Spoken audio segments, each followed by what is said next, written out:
السلام علیکم ورحمۃ اللہ۔ ناظرین کرام، حضرت انس رضی اللہ تعالیٰ عنہ سے روایت ہے کہ ان رسول اللہ صلی اللہ علیہ وآلہ وسلم اتاہ جبریل وهو یلعب مع الغلمان فاخذه فسرعه۔ ایک دفعہ حضور صلی اللہ علیہ وسلم بچوں کے ساتھ کھیل رہے تھے، کھیل میں مصروف تھے، تو حضرت جبریل علیہ السلام آئے اور آپ نے اس کو پکڑا اور لٹایا۔ فشق عن قلبه فاستخرج منه علقۃ، پھر حضور صلی اللہ علیہ وسلم کے سینہ مبارک کو دل کے قریب سے چاک کیا، پھر اس کے اندر سے ایک خون کا لوتھڑا نکالا۔ فقال هذا حظ الشیطان منک، پھر جبرائیل نے کہا کہ یہ یا رسول اللہ یہ آپ کے اندر ایک شیطان کا حصہ تھا، اس کو نکال دیا۔ ثم غسلہ فی طست من ذہب بماء زمزم، پھر اس کو زمزم کے پانی سے ایک سونے کے طشت میں دھویا۔ ثم لأمہ وعادہ فی مکانہ، پھر اس کو گوشت کے ٹکڑے کو اس کی اپنی جگہ پر رکھ دیا، پھر اس کو دوبارہ درست کر دیا، دوبارہ جیسے تھا ویسا ہی کر دیا۔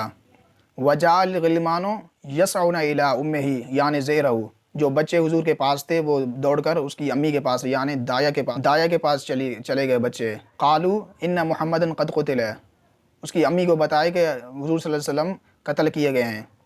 فاستقبلوا، وہ دوڑ کر حضور کے پاس آئے۔ وہو منتقع اللون، حضور کا چہرہ متغیر تھا، تبدیل ہوا تھا۔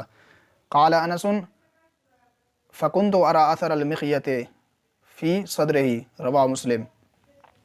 حضرت انس فرماتے کہ ہم حضور صلی اللہ علیہ وسلم کے سینہ پر سوئی کے نشان دیکھے۔ اب سوال یہ ہے کہ حضور کا شق صدر کیوں کیا گیا، کیوں چاک کیا گیا، اور خون کو نکال کر اس کو کیوں دھویا گیا؟ تو بات یہ ہے کہ حدیث پاک ہے ان الشیطان یجری من الانسان مجری الدم، شیطان انسان کے اندر خون کی مانند دوڑتا ہے، جس طرح خون انسان کے اندر گردش کرتا ہے تو شیطان بھی اس طرح انسان کے اندر گردش کرتا ہے۔ تو عام انسانوں کے اندر بھی خون کی طرح شیطان گردش کرتا ہو، شیطان عام انسان کے اندر بھی موجود ہو اور پھر نبی کے اندر موجود ہو، یہ نبی اور عام آدمی کے درمیان قدر مشترک ہے، یہ اشتراک ہے، اس کو کہتے ہیں قدر مشترک۔ تو نبی اور عام انسان کے درمیان قدر مشترک ایک یکساں بات، نبی میں بھی شیطان کا خون دوڑ رہا ہو اور ہمارے اندر بھی خون دوڑ رہا ہو، تو یہ ہمارے اور نبی کے درمیان ایک بات برابر ہو گئی، یکساں بات ہو گئی، اس کو قدر مشترک کہتے ہیں۔ وہ ذاتی یا وصفی امر جو دو چیزوں میں یکساں پایا جائے، اس کو کہتے ہیں قدر مشترک۔ تو حضور کے اندر بھی شیطان کا خون دوڑ رہا ہو اور ہمارے اندر بھی خون دوڑ رہا ہو، تو ہم اور حضور میں قدر مشترک ہو گیا، ایک بات میں ہم دونوں برابر ہو گئے۔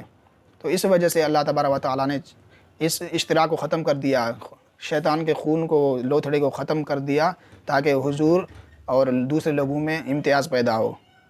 حضور چونکہ سب سے اعلیٰ ہیں، سب سے ممتاز ہیں، سب سے الگ ہیں، تو اس وجہ سے اللہ تبارک و تعالیٰ نے ان کے دل سے یہ شیطان کا اثر نکال دیا۔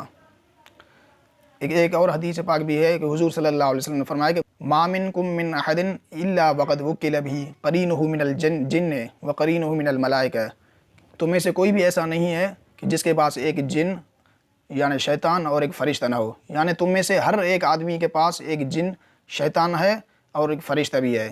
قالوا وَإِيَّاكَ یا رسول اللہ، لوگوں نے پوچھا یا رسول اللہ کہ آپ کے پاس بھی ایک شیطان ہے؟ حضور نے فرمایا کہ وَإِيَّايَ، ہاں میرے پاس بھی شیطان ہے۔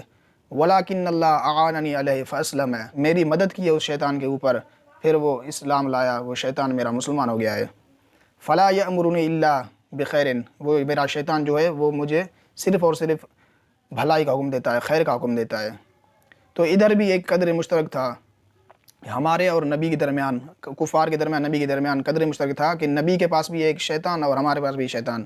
تو اللہ تبارک و تعالیٰ نے نبی کے شیطان کو مسلمان بنا کر اس اشتراک کو ختم کر دیا۔ تو اب نبی الگ ہو گئے، نبی ہم سے ممتاز ہو گئے، عام لوگوں سے ممتاز ہو گئے، یہ اشتراک دور ہو گیا، ختم ہو گیا۔